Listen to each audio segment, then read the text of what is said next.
I'm Hallie, 28 female. I work as a librarian, a job I love because it's quiet and orderly, a stark contrast to the chaos my life became. For 4 years, my world was dictated by the whims of a man who destroyed my family from the inside out, forcing me to raise the child of his affair, only for us all to find out the ultimate truth was a lie wrapped in another lie. This isn't just a story about betrayal. It's about how I took back my life from the man who tried to steal it. Before this story unfolds, I'd love to connect with you. Please let me know in the comments where you're watching from and what time it is in your corner of the world. It's amazing to see how far these stories can travel. My life before it was hijacked had a rhythm. It was the gentle thud of a returned book being stamped, the hushed whispers of patrons between shelves, and the quiet comfort of my small apartment, a sanctuary filled with more books than furniture. I was 24, navigating the predictable currents of early adulthood. My relationship with my parents was, on the surface, stable.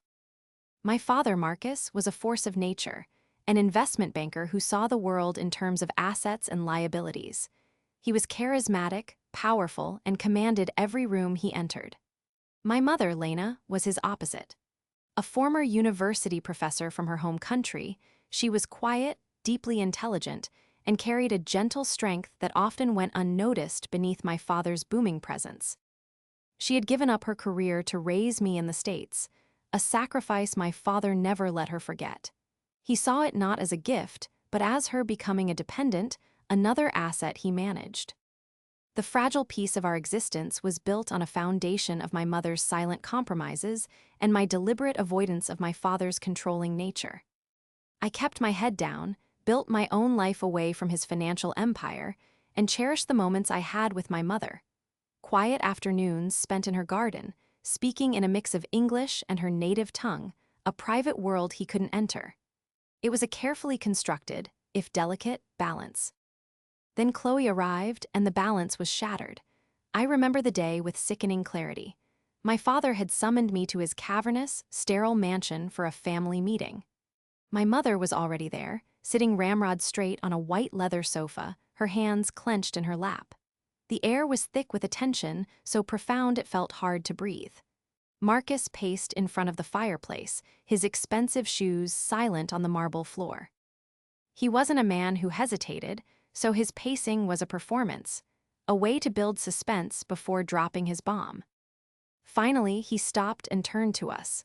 "Lena, Hallie, there's something you need to know." He said it with the same tone he used to announce a stock market fluctuation, impersonal and absolute.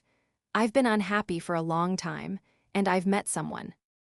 My mother flinched, a small, almost imperceptible movement, but I saw it. I felt a cold dread wash over me. This was it. The crack in the foundation was about to splinter into a chasm. "Her name is Chloe," he continued, his voice unwavering. "And she's had my child." He let the words hang in the air, each one a stone thrown into the placid pool of our lives. My mother made a sound, a choked gasp, and for the first time in my life, I saw her polished composure break completely. Her face, usually so serene, crumpled in on itself. My father ignored her. His eyes were on me. "The baby's name is Mason. He's 3 months old. Chloe, she's young. She's not equipped to handle this alone. She's an aspiring influencer. She needs to focus on her career." He said influencer with a mix of disdain and justification, as if the absurdity of her profession excused her from the responsibilities of motherhood. "What do you want from us, Marcus?" I asked, my voice shaking with a rage I was struggling to contain. "Chloe and Mason will be moving into the guest house," he declared, not asked. "And I expect you, Hallie, to help. You're good with things like that. Organization, schedules. You'll be his primary caregiver." The audacity of it was breathtaking. It wasn't a request, it was a decree. He was restructuring his life and assigning me a role in his new portfolio of assets. I was to be the unpaid nanny for his affair baby. "No," I said, the word feeling foreign and powerful on my tongue. "Absolutely not. This is your mess. You and her, you deal with it." My father's charming facade dissolved instantly, replaced by the cold, ruthless banker he was at his core. He took a step toward me, his voice dropping to a low, menacing growl. "You need to think very carefully about your next words, Hallie. Your mother's immigration status has always been delicate. I've handled the renewals, the paperwork for 25 years. It would be a tragedy if something were to get lost in the shuffle. A simple clerical error. People get deported for less." The THR. It was vile, but it was brutally effective. I looked at my mother. She had built her entire life here. Her friends, her garden, her world, it was all tied to this house, to this country. The thought of her being sent away alone to a country she hadn't called home in decades was unbearable. He knew it. He was holding my mother's life in his hands and using it as a negotiating tool. My defiance evaporated, replaced by a sickening sense of helplessness. I was trapped. He had checkmated me before the game had even begun. The next day, Chloe and Mason moved in. Chloe was exactly what I'd expected. Young, beautiful in a generic, Instagram-filtered way, and utterly overwhelmed by the baby she held as if it were a strange accessory. She handed Mason over to me with a relieved smile, then immediately took out her phone to document her new journey in the lavish guest house, complete with hashtags and filtered selfies. My life was no longer my own. My days at the library became my only escape, but they were bookended by the relentless demands of a baby. I learned to change diapers, to warm bottles, to recognize the difference between a cry of hunger and a cry of pain. I did it all with a stone in my stomach. Mason was an innocent in all this, a tiny human with wide, curious eyes who knew nothing of the wreckage he represented. I tried to separate the child from the sin, but it was hard. Every time I looked at him, I saw my father's betrayal and my mother's silent suffering. My mother retreated into herself. She was polite to me, but a new distance had formed between us. She couldn't look at Mason without seeing my father's infidelity. She avoided the guest house entirely and spent most of her time in her garden, tending to her roses with a ferocity that bordered on despair. Our easy conversations were gone, replaced by a strained silence. I was complicit in her pain, the warden of her husband's living, breathing mistake. Marcus had not only broken our family, he had expertly turned my mother and me into silent, isolated prisoners in our own home, forcing me to nurture the very thing that was destroying her. It was a perfect, elegant cruelty, and it was only the beginning. For the next 2 years, we lived in a state of suspended animation. Life settled into a grotesque new normal. I was Mason's de facto mother. I was the one who took him to his checkups, who taught him his first words, who held him when he was sick.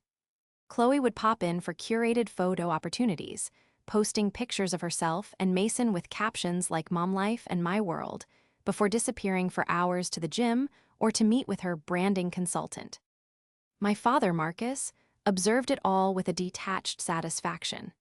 He had successfully outsourced the inconvenient consequences of his affair, leaving him free to enjoy the benefits.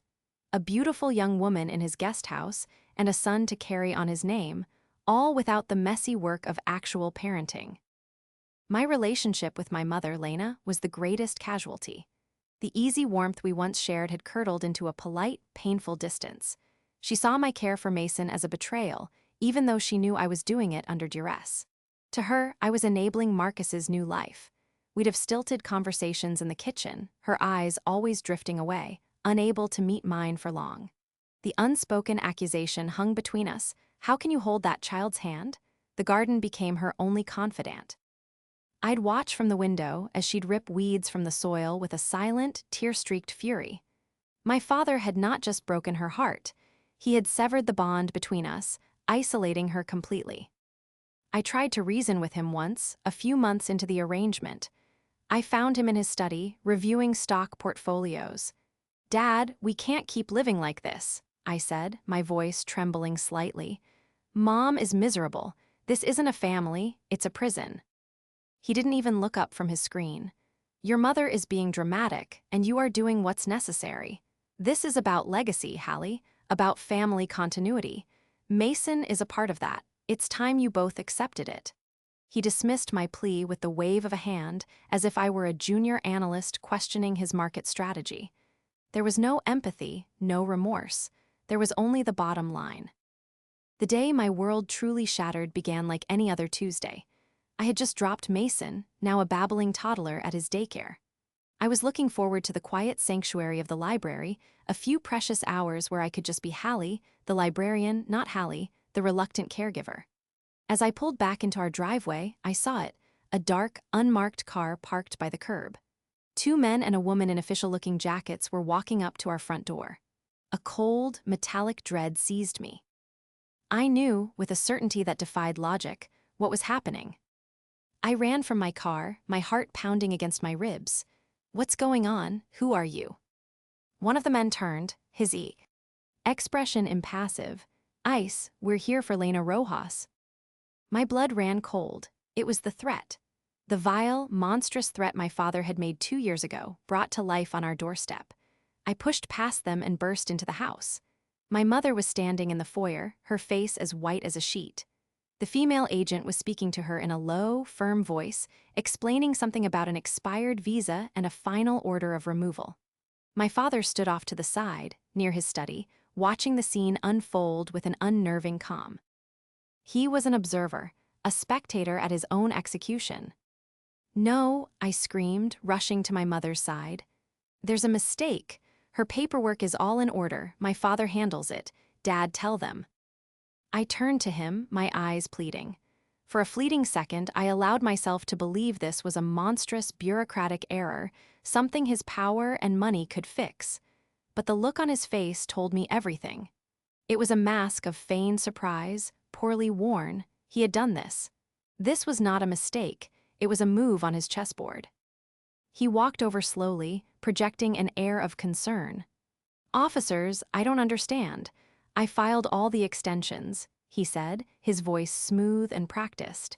"There must be a mix-up at the USCIS office." The lead agent just shook his head. "Sir, the final notification was sent 6 months ago. The appeal window has closed. Your wife's residency status was terminated. We have a lawful order." My mother started to cry, silent tears tracking paths down her pale cheeks. She looked at Marcus, and the heartbreak in her eyes was so profound it felt like a physical blow. She finally understood.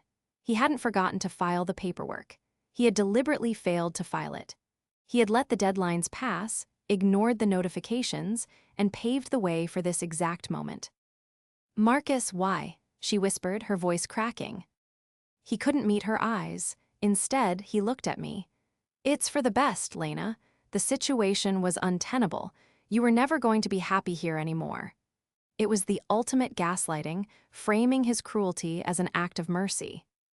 They didn't give her time to pack much. I scrambled to her room, throwing essentials into a small suitcase, my hands shaking so badly I could barely zip it. All I could think about were her roses, her books, the life she had painstakingly built over 25 years, now being dismantled in minutes. As they led her out to the car, she stopped and turned to me. She gripped my arms, her fingers digging into my skin. "Don't let him win, Hallie," she whispered fiercely, her voice low and urgent. "Don't let him have everything." Then she was gone. The dark car pulled away from the curb, and a silence descended on the house, vast and suffocating. I stood on the porch, frozen, until the car was just a speck in the distance. When I finally turned, my father was standing in the doorway. The mask was gone. His expression was cold, resolute. "She's gone," he said, stating the obvious. "Now you have to step up for your real family, for Mason." He walked back inside, leaving me alone with the echoing silence and the ghost of my mother's final words. The dread I felt earlier had been replaced by a new feeling, something harder and colder. Rage. He hadn't just removed my mother from the equation, he had declared war. And in that moment, standing on the spot where my mother had been taken from me, I knew I would not let him win. The lie I had been forced to live was over. Now, I would find the truth. The year and a half following my mother's deportation was a gray, suffocating fog. The mansion, once a home, became a mausoleum of memories. Every room held a ghost of my mother, her favorite armchair, the half-finished novel on her bedside table, the scent of jasmine from her garden that still drifted through the open windows. My father, Marcus, sealed off her wing of the house, declaring it was too painful to see her things. It wasn't about pain, it was about erasing her, sanitizing the crime scene. He and Chloe became more brazen, hosting dinner parties where Chloe would play the lady of the manor, her laughter echoing unnaturally in the halls that were once filled with my mother's quiet grace. My life revolved entirely around Mason. He was nearly 4 now, a whirlwind of energy and questions. He was a sweet boy, and my resentment for the circumstances of his birth had softened into a complicated, fierce protectiveness. He was the only innocent in this disaster, and he was my sole reason for staying. I raised him, I loved him, but I was also his prisoner. I had no social life, no time for myself. My job at the library was my only respite, the 8 hours a day where I could breathe air that wasn't thick with deceit. During this time, I maintained contact with my mother through weekly, tearful video calls. She was staying with a distant cousin in a small, provincial town, a place she no longer recognized. Her spirit was diminished. The Brilliant T academic was gone, replaced by a sad, listless woman who missed her garden. Every call ended with her asking, "Any news from the lawyer?" And every week I had to tell her the truth. The appeals were a slow, grinding process, and my father's legal team was fighting us at every turn, burying us in paperwork and delays. The small fund I'd set aside for her legal fees was dwindling, and hope was becoming a luxury we couldn't afford. The turning point came from the most unexpected of places, a routine pediatric visit. Mason had been suffering from persistent, severe allergies. Dee tried everything, but nothing seemed to work. His pediatrician, Dr. Evans, suggested a comprehensive blood panel to check for underlying autoimmune issues and to pinpoint the specific allergens. It was a standard procedure, and I thought nothing of it. A week later, my phone rang while I was at the library, shelving books in the history section. It was Dr. Evans' office. "Hallie, hi, it's Dr. Evans. I've got Mason's lab results back. Do you have a minute to talk?" Her voice was professional, but there was an undercurrent of something else. Hesitation, maybe confusion. "Of course," I said, stepping into a quiet alcove. "Is everything okay?" "Oh, yes, he's perfectly healthy. The good news is we've identified the allergens. It's a severe reaction to a specific type of grass pollen, which we can manage with a new antihistamine. But something else came up in the panel, and I wanted to discuss it with you. It's a bit unusual." I braced myself. "Okay." "Well," she began, choosing her words carefully, "as part of the genetic screening portion of the panel, we noticed a rare blood anomaly. Mason carries the gene for Lutheran B-negative blood. It's an incredibly rare blood type. Statistically, less than 1 in 100,000 people have it." "Okay," I repeated, not understanding the relevance. "Is that a problem?" "No, not at all. It's just a genetic marker. The thing is, this particular gene is recessive and can only be passed down if both biological parents are carriers. We have your father, Marcus, listed on the family medical history as O-positive. Genetically, it would be impossible for him to be a carrier of the Lutheran B-negative gene." She paused, and the silence stretched for an eternity. "I'm just calling to update the medical file. I assume his biological father is aware of this, so we can have his information on record. It's important for his long-term health history." The world tilted on its axis. The books on the shelves around me seemed to blur. I leaned against the wall for support, my knuckles white as I gripped my phone. Impossible for him to be a carrier. His biological father. The words echoed in my head, a drumbeat of revelation. "Hallie, are you still there?" Dr. Evans asked, her voice now tinged with concern. "Yes," I managed to whisper, my throat tight. "Yes, I'm here. I must have made a mistake on the paperwork. I'll get you the correct information." "No problem at all. Just have his father's medical office send over the records when you get a chance. I'll make a note in the chart." We hung up and I stood frozen in the silent aisle. It all clicked into place with a horrifying, sickening clarity. Mason was not my father's son. The entire foundation of the last 4 years, the justification for my mother's pain, for her deportation, for my stolen life, was a lie. Marcus had destroyed our family, exiled his wife of 25 years, and enslaved his daughter to raise a child that wasn't even his. He had sacrificed everything for a legacy that belonged to another man. A cold, calm fury unlike anything I had ever felt before settled over me. It wasn't the hot, helpless rage I'd felt when they took my mother. This was different. It was crystalline. It was pure. In that moment, the victim died. The prisoner was gone. My mother's desperate plea from 2 years ago echoed in my mind, "Don't let him win." He hadn't just won. He had cheated at a game of his own invention, and in doing so, he had handed me the one weapon that could destroy him. He had built his entire new life on the bedrock of this child's paternity. And I now knew, with absolute certainty, that I was going to be the one to turn that bedrock to dust. The doctor's phone call wasn't just a revelation, it was a declaration of war. My war. And this time, I was going to be the one setting the terms. The rage that solidified in the library aisle didn't burn out. It cooled into a sharp, focused instrument. For the first time in 4 years, I wasn't just surviving, I had a purpose. My mission was twofold: prove Mason's true paternity beyond any doubt, and gather enough leverage to dismantle my father's world as thoroughly as he had dismantled mine. I was a librarian. My entire career was built on research, on finding information, on following faint trails to their logical conclusion. I decided to apply those skills to the demolition of my father's life. My first target was Chloe. I needed to know who else was in her life around the time Mason was conceived, roughly 4.5 years ago. Chloe's digital footprint was vast and shallow, a sprawling testament to her vanity.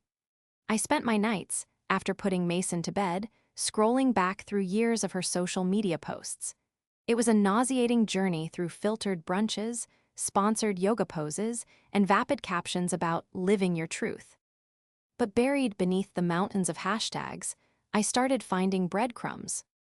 Around the time of Mason's conception, there was a man who appeared frequently in the background of her photos, always untagged but consistently present. He had the rugged, handsome look of a fitness model and often wore workout gear from a high-end athletic brand. In one group photo at a beach party, I could just make out a distinctive tattoo on his forearm, a coiled serpent. I screenshotted every image, every partial glimpse, and started building a file. Using a reverse image search on a clearer shot of his face, I got a hit. His name was Julian Croft. His profile identified him as a fitness entrepreneur and a brand ambassador for the very same athletic company whose gear he was always wearing. His timeline was a mirror image of Chloe's, aspirational, shallow, and full of gym selfies. More importantly, his posts from 4.5 years ago showed him and Chloe together constantly, at parties, on trips, at the gym. They were a couple, hiding in plain sight. The second part of my investigation was far more dangerous, digging into my father's affairs. I needed concrete proof of how he had orchestrated my mother's deportation. I knew he kept meticulous records of everything in his home office, a room I was never allowed to enter. His arrogance was his weakness. He believed he was untouchable and therefore saw no need to be overly cautious. One evening, when he and Chloe were out at a charity gala, an event they attended to project their power couple image, I made my move. My heart hammered against my ribs as I used a credit card to slip the lock on his office door. The room was just like him, cold, organized, and reeking of expensive leather. I went straight for his filing cabinet. It was locked, but I had anticipated this. Months ago, after a rare moment of technological frustration, he had muttered the passcode to his personal safe under his breath. I had cataloged it away, not knowing why. The code was the stock ticker symbol of the first company he ever took public. I entered the numbers, and the safe clicked open. Inside, among stock certificates and offshore bank account details, was a folder labeled El Rojas Immigration. My hands shook as I opened it. It was all there. Copies of official notifications from USCIS marked with handwritten notes in the margins. Records of phone calls where he'd impersonated a legal assistant to get information. And the smoking gun, a printout of an anonymous tip submitted to the ICE enforcement office. The tip detailed my mother's questionable residency status and suggested she might be a flight risk. The IP address at the bottom of the page was from a computer at his downtown office. He hadn't just let her visa expire, he had actively reported her. He had signed her deportation order with an anonymous, digital signature. I took photos of every single document with my phone, my breath catching in my throat with each click of the shutter. This was more than just leverage. It was proof of a deliberate, malicious act. This could be used by my mother's lawyer not just to appeal, but to file for a visa based on being the victim of a crime. The final piece of the puzzle was the one that had started it all, a definitive DNA test. Dr. Evans' information was a powerful clue, but I needed something irrefutable, something I could hold up in a room and watch it detonate. Getting a sample from Mason was easy, a quick swab of his cheek while he slept. Getting one from my father was trickier. I waited for my opportunity. A few days later, he was complaining about a headache and drank a glass of water in the kitchen before leaving the glass on the counter. After he left for a golf game, I carefully placed the glass in a sealed bag. I found a reputable online lab that allowed for anonymous testing, paid the exorbitant rush fee with my own savings, and sent the samples off via courier. The confirmation email said the results would be back in 7 business days. 7 days. I had 1 week to finalize my plan. With the evidence from Chloe's social media, the documents from my father's safe, and the pending DNA results, I had everything I needed. I was no longer just following breadcrumbs. I was laying a trap. I felt a strange sense of calm settle over me. The fear and helplessness that had been my constant companions for years were gone, burned away by the cold fire of my resolve. Marcus had taught me how the world worked, his world at least. It wasn't about love or family or loyalty. It was about assets and liabilities, about leverage and power. And I was about to show him what a well-leveraged asset could do. With the DNA results pending and a phone full of incriminating evidence, the final phase of my plan began. It wasn't enough to just expose my father. That would be messy and might not achieve my primary goal, which was securing my mother's return. I needed to orchestrate his downfall in a way that left him no room to maneuver, no allies to call upon, and no choice but to give me exactly what I wanted. My trap had to be as meticulous and cold-hearted as the one he'd set for my mother. My first step was to secure legal counsel, but not for me. I used a burner email to send the photographs of the documents from my father's safe to my mother's immigration lawyer, a woman named Ms. Albright. I explained that the evidence was obtained by a sympathetic third party and was to be used to build a new case for my mother, Lena. I requested absolute confidentiality. The next day, Ms. Albright replied. Her email was brief and electric. The evidence was, in her words, a game changer. It painted a clear picture of spousal abuse and manipulation of the immigration system.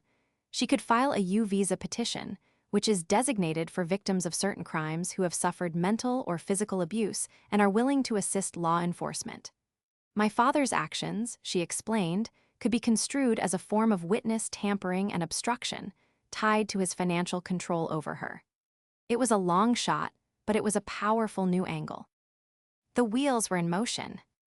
Next, I focused on my own escape. My father controlled my finances to a subtle but significant degree. My name was on a joint savings account with him, a remnant from my college days that he insisted we keep open for emergencies. I knew it was his way of monitoring me. Over the course of a week, I made a series of small, seemingly insignificant cash withdrawals from my personal account, the one my paycheck went into. I visited different branches, ensuring the amounts were small enough not to trigger any automatic alerts. I amassed a modest but crucial escape fund in cash. Then, I went to my own bank and opened a new account and a secure safety deposit box, both exclusively in my name. I slowly transferred the remainder of my personal savings to the new, hidden account. The joint account with my father, I left with a balance of $17.42. The centerpiece of my plan, however, was the confrontation itself. A simple shouting match wouldn't do. My father only respected power and reputation. His downfall had to be public, or at least semi-public, witnessed by someone whose opinion he valued. He had an old friend and business partner, a man named Arthur Vance, whom he deeply respected. Arthur was old school, a man who prized integrity and family honor above all else. He was the closest thing my father had to a conscience. I knew Marcus was hosting a small, exclusive dinner party the following Saturday to celebrate a recent lucrative merger. Arthur and his wife were the guests of honor. It was the perfect stage. The day the email from the DNA lab arrived, my hands were steady as I clicked the link. The report was clinical, detached, and utterly devastating. Probability of paternity, 0%. The number stared back at me from the screen, a perfect, beautiful 0. I saved the PDF to a secure thumb drive. I now had all the pieces. The final element of my trap involved Chloe. I knew she was selfish and opportunistic, but I also knew she was terrified of my father. I needed to ensure she wouldn't, or couldn't, side with him when everything fell apart. I did some more digging into her fitness, entrepreneur, ex-boyfriend, Julian Croft. It didn't take long to find his address. The day before the dinner party, I printed out a copy of the DNA report and one of the old photos of him and Chloe looking very much like a couple. I put them in a plain envelope with a short, anonymous note. "You're a father. Your son's name is Mason. He lives at this address. The man raising him is not his real dad."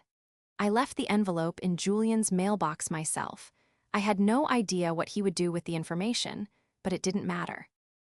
I had planted a seed of chaos, another front my father would have to fight on, and I had effectively cut Chloe off from any plausible deniability. That evening, I went about my routine as usual. I gave Mason his bath, read him a story, and tucked him into bed. He hugged me tightly, his small arms wrapped around my neck. "Love you, Hallie," he murmured into my shoulder. A pang of sadness hit me. He was the one pure soul in this entire tragedy, and his life was about to be turned upside down. But staying meant letting my father win, letting my mother languish in exile. I had to believe that the truth, however painful, was better than a life built on a monstrous lie. As I walked out of his room, I passed my father. In the hallway, he clapped me on the shoulder, a gesture he thought was affectionate. "Good work with the boy," he said, his voice laced with that infuriating, proprietary tone. "You've really stepped up. You make me proud." I looked him straight in the eye and gave him a small, tight smile. "I just do what needs to be done for family, Dad." He nodded, satisfied, and walked away, completely oblivious. The trap was set. The bait was laid.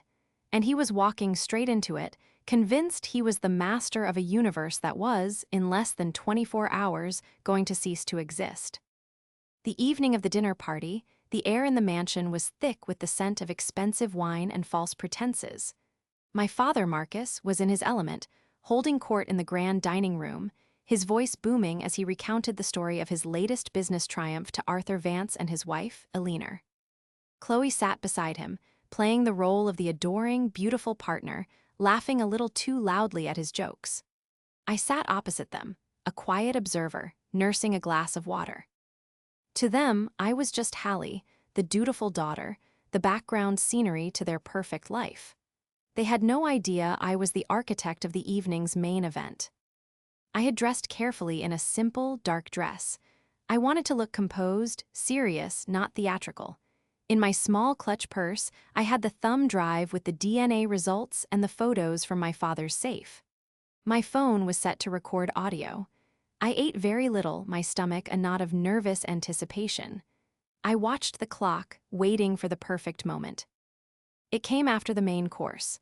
The caterers had cleared the plates and the conversation lulled. Marcus, glowing with self-satisfaction, raised his glass. "I'd like to propose a toast," he announced. "To new beginnings, to partnerships like the one with your firm, Arthur, and to family, to my wonderful Chloe and to my son, Mason, who represents the future of the family legacy."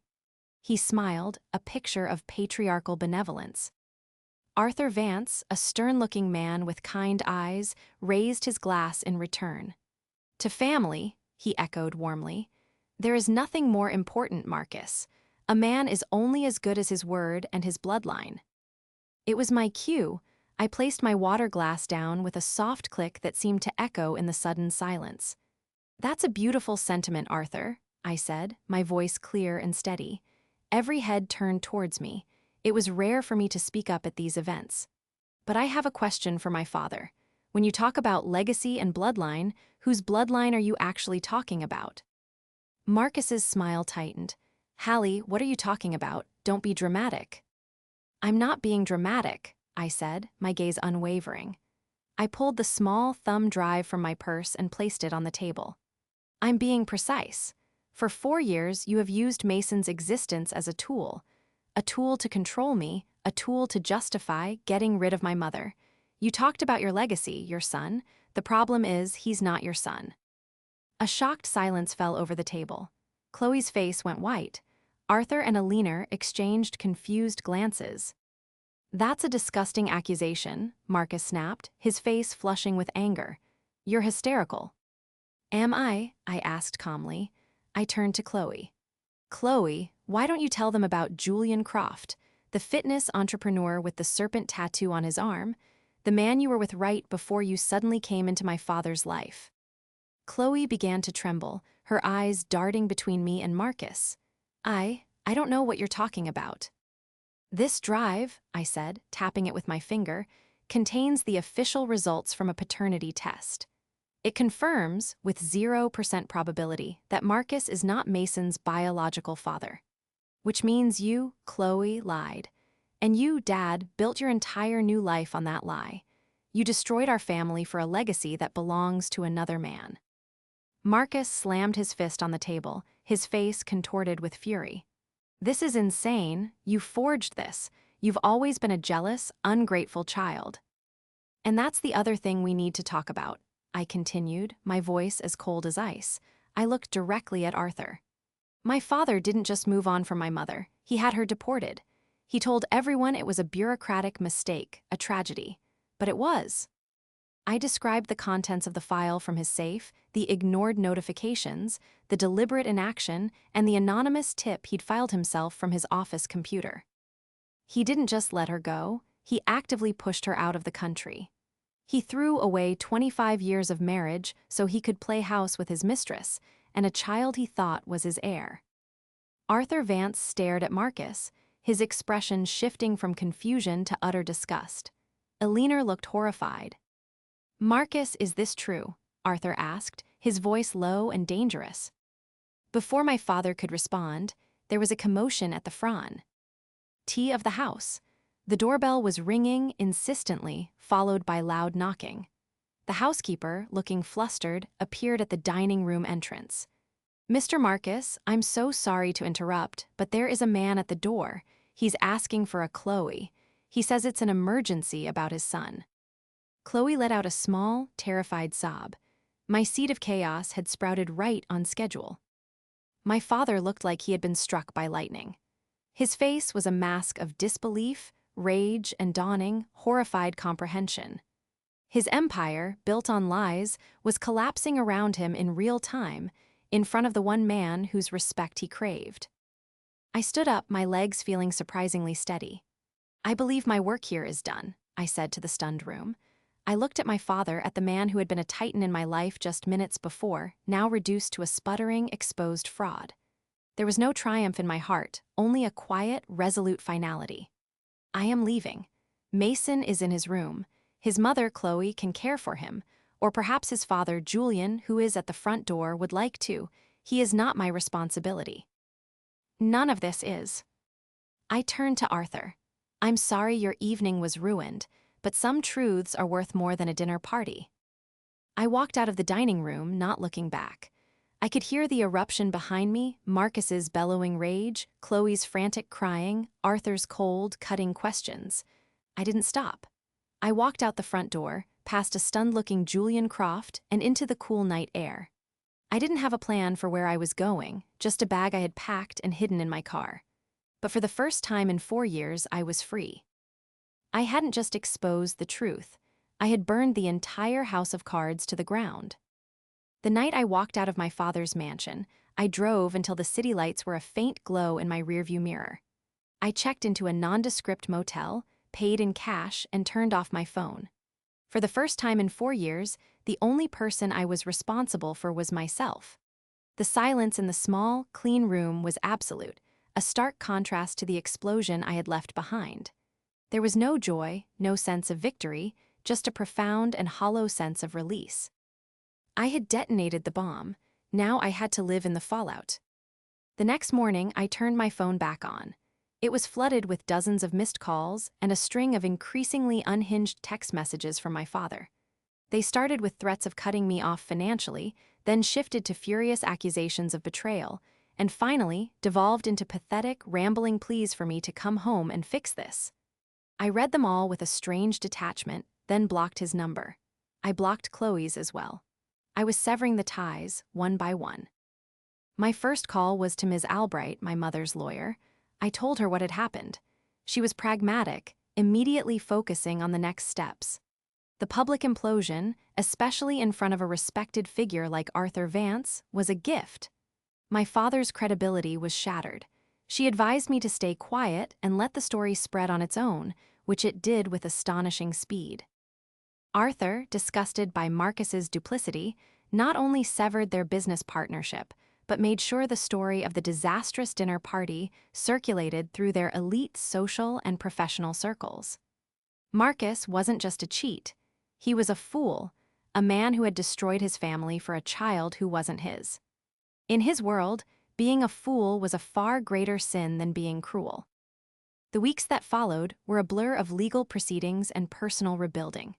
I found a small apartment on the other side of the state, near a different library system that had an open position. I used my escape fund to pay the deposit and first month's rent. It was a simple, quiet life, the one I had craved for years. I started the slow, arduous process of building a new identity for myself, one that wasn't defined by my father's shadow or my role as a reluctant caregiver. The news from my old life came in trickles. Chloe, predictably, disappeared. With the truth out and my father's reputation in tatters, there was no longer a lavish lifestyle to influence. She left Mason behind, presumably going with Julian, though I never confirmed it. My father was left alone with a 4-year-old boy who was a constant, living reminder of his humiliation. Social services got involved. Marcus, facing mounting legal pressure from Ms. Albright's new U visa filing on my mother's behalf, and the threat of a criminal investigation for immigration fraud, finally capitulated. To avoid a public court battle that would air all his dirty laundry, he agreed to cooperate.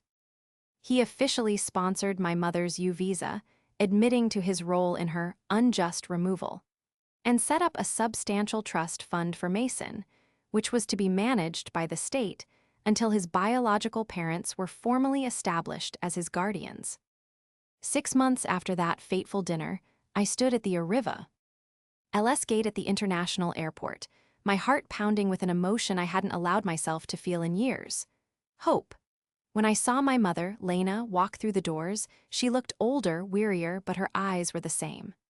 We ran to each other, and for a long time we just held on, the years of pain, distance, and misunderstanding melting away in a silent, tearful embrace. "You did it," she whispered into my hair. "You didn't let him win." "We didn't let him win," I corrected her. "My father is a ghost now. His business suffered, his reputation never recovered, and he lives as a recluse in that vast, empty mansion. I hear he sees Mason on supervised visits, a court-mandated stranger in the life of the boy he once called his legacy. I feel nothing for him, not hatred, not pity, just a vast, empty space where a father used to be." My mother and I started over. We found a small house with a garden, where she immediately began planting roses. Her spirit slowly returned, her laughter once again filling the quiet spaces in our new life. She started teaching part-time at a local community college, her passion for knowledge reignited. Our bond, once severed by my father's machinations, is now the foundation of our world. Sometimes, late at night, I think about Mason. I hope he is safe, I hope he is loved. I loved him in my own complicated way, but I was never his mother. I was his warden, a fellow prisoner in my father's elaborate cage. Walking away from him was the hardest and most necessary thing I have ever done. It was the price of my freedom and my mother's. We burned the bridges to our old life not out of spite, but for survival.